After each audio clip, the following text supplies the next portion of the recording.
There has been much debate since then about whether he was truly guilty or just a scapegoat. The London monster case is often cited as one of the earliest examples of media-driven panic over a criminal figure, and briefly, here's a bit about this supposed capture. At 9 o'clock on Thursday morning, Mr. Cullen opened the proceedings by reciting the offence in the words of the indictment. Mr. Pigott, leading counsel for the prosecution, in an address as pathetic as it was humane, stated the particulars to the jury.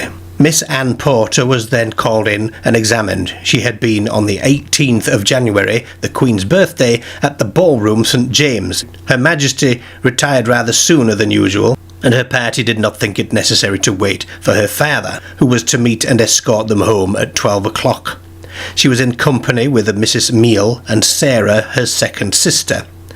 They left the palace at 20 minutes after 11 and had crossed Pall Mall, where her sister spoke some words which she could not understand and desired her to walk on faster.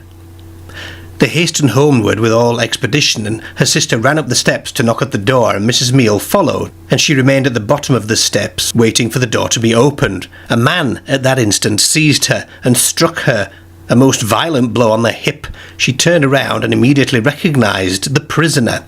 She knew him well, as he had before that 3 or 4 times accosted her in the street.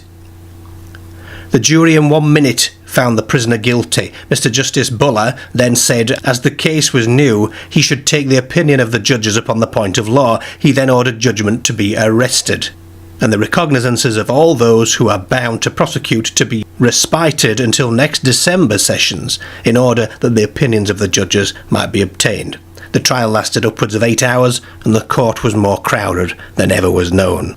So coming back to Spring-Heeled Jack, who, although dubbed the London Monster sometimes, is a completely different kettle of fish, we hit our first encounter with the question of, is this fiction or is this real? When we go back to the part in the book that I read out that references the pamphlets that were published detailing the activities of Spring-Heeled Jack. So John, in his book, mentions at least one publication from what I can make out, and it's called Authentic Particulars of the Awful Appearance of the London Monster, alias Spring-Heeled Jack, together with his extraordinary life, wonderful adventures and secret amours.